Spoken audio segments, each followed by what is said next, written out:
बिस्मिल्लाहिर्रहमानिर्रहीम अल्हम्दुलिल्लाहि रब्बिल आलमीन अल्लाहुम्मा सल्लि व सल्लिम व बारिक अला मन निस्बुहु सय्यिदिना व मौलाना मुहम्मदुन अहमदुन हामिदुन महमूदुन हबीबिकल नबिय्यिल उम्मिय्यिर रऊफुर रहीम व अला आलिहि व अस्हाबिहि अजमाइन व बारिक व सल्लिम व सल्लि अलैहि।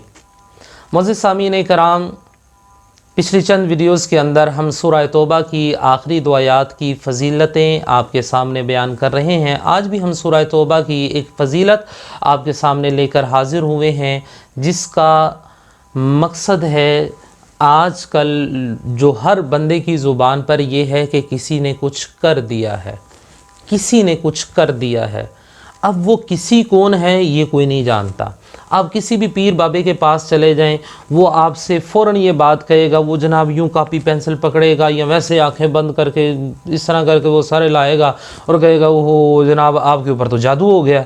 अच्छा जी, बंदा एकदम से परेशान हो जाता है, जी जादू किसने किया है? जनाब ये नहीं हम बता सकते। भाई तुझे ये पता चल गया है कि किसी ने जादू किया, तो तू ये बताते हुए तुझे मौत पड़ रही है? बता ना उसको। अगर तेरे पास इतना इल्म है कि तुझे पता चल गया है कि उसने जादू किया है, तो फिर तू उसको ये क्यों नहीं बता रहा कि किसने जादू किया है? जी वो हम इसलिए नहीं बताते कि जनाब घरों में लड़ाई झगड़े पैदा हो जाते हैं। भाई अगर लड़ाई झगड़े पैदा हो जाते हैं तो उसको फिर ये बात बताओ ही नहीं। उसको सीधी बात उसको ये बताओ कि भाई आपके मामलात जो हैं वो किस वजह से ख़राब हुए हैं। हमारे पास यहाँ पर लोग आते हैं, 99% लोग ऐसे होते हैं जो जादू का शिकार नहीं होते, नज़र बद का शिकार होते हैं। और बहुत सारे ऐसे लोग होते हैं जो अपने आमाल की वजह से उस चीज़ के अंदर फंसे हुए होते हैं। मिसाल के तौर पर रिश्तेदारों के साथ नाराज़गी और कता ताल्लुकी की वजह से भी रिज़्क़ में तंगी आ जाती है।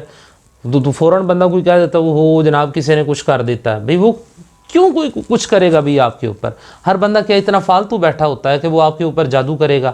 आजकल वैसे ही माशी हालात इतने ख़राब हैं, और इतने माशी हालात ख़राब होने के बावजूद अगर कोई बंदा कहे जी फ़लाँ ने आपके ऊपर जादू करवा दिया है, तो आप किसी के ऊपर जादू करवाने के लिए जाएँ तो वो बंदा आपसे पैसे मांग लेगा। जादूगर कौन सा फ्री में ये काम करते हैं? और फिर पीर बाबों ने भी जनाब इतने इतने बड़े मुंह खोले होते हैं कि जनाब लाओ 20,000 40,000 50,000 60,000 लाओ, हम आपका ये काम कर देते हैं, आपके ऊपर से जादू ख़त्म हो जाएगा। भाई मैं आपको बताता हूँ जादू ख़त्म कैसे होगा। अल्लाह रब्बुल इज़्ज़त की लाराइब किताब कुरान मजीद फुरकान हमीद हर चीज़ का हल है, मगर बीमारी आजकल ये है कि हमने उस तरफ का रुख करना नहीं है। हमने जाना है पीर बाबों के कदमों में कि बस ये पीर साहब ये काम कर दें।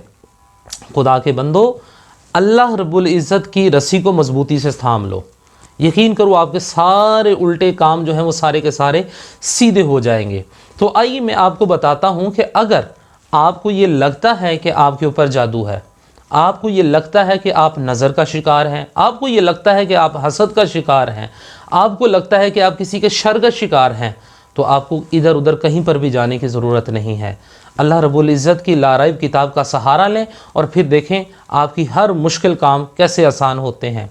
सूरह तौबा की आखिरी दो आयात बड़े ही आसान जुमले हैं। बिस्मिल्लाहिर्रहमानिर्रहीम लक़द जाअकुम रसूलुम मिन अनफुसिकुम अज़ीज़ुन अलैहि मा अनित्तुम हरीसुन अलैकुम बिल मुमिनीना रऊफ़ुर रहीम फ़इन तवल्लौ फ़क़ुल हस्बियल्लाहु ला इलाहा इल्ला हु अलैहि तवक्कलतु व हुवा रब्बुल अर्शिल अज़ीम। ये मुख्तसर सी दो आयात हैं। तो फरमाया कि जो शख्स सूरह तौबा की इन आखिरी दो आयतों को 5 वक्त की नमाज पढ़नी है, और हर नमाज के बाद आपने इसको 11 मरतबा पढ़ना है। 11 टाइम 11 मरतबा इन दो आयात को पढ़ना है, ज़्यादा कुछ भी नहीं करना, कोई लंबे चौड़े वजीफ़े नहीं करने, और अल्लाह के ऊपर पूरा यकीन आपने रखना है कि इंशाअल्लाहुल अज़ीज़ मैंने अल्लाह से मांगा है तो अल्लाह मुझे ज़रूर अता फ़रमाएगा। मिसाल आपको दे रहा हूँ, आप अपने वालिद साहब से या अपनी वालदा से कोई चीज़ मांगे तो क्या आपका वालिद या वालदा इनकार कर देगा? बिल्कुल भी नहीं।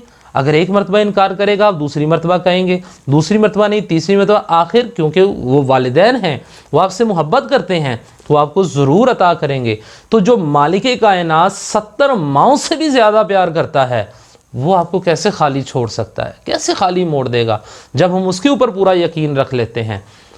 تو آپ نے کرنا کیا ہے، ان دو آیات کو ہر نماز کے بعد 11 مرتبہ پڑھنا ہے، اور 11 مرتبہ پڑھ کر آپ نے اللہ رب العزت کی بارگاہ میں ہاتھ اٹھا کر یا سر سجدے میں رکھ کر دعا کرنی ہے۔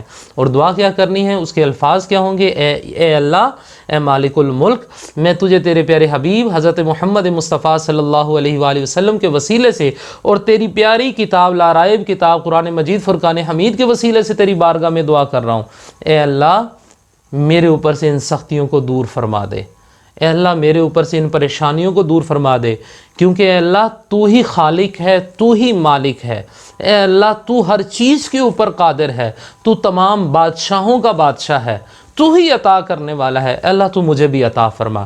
تو پھر دیکھیں کس طرح سے عنایات ہوتی ہیں، وہ سارے جادو، نظر، بدر، ہر چیز ختم ہو جائے گی، تمام بندشیں ٹوٹ جائیں گی۔ اللہ رب العزت کی بارگاہ میں دعا ہے کہ اللہ رب العزت ہمیں کلام مجید فرقان حمید کو سمجھنے کی، اس کو پڑھنے کی اور دوسروں تک پہنچانے کی توفیق اور سعادت عطا فرمائے۔ آمین۔ وما علیہ الا البلاغ المبین۔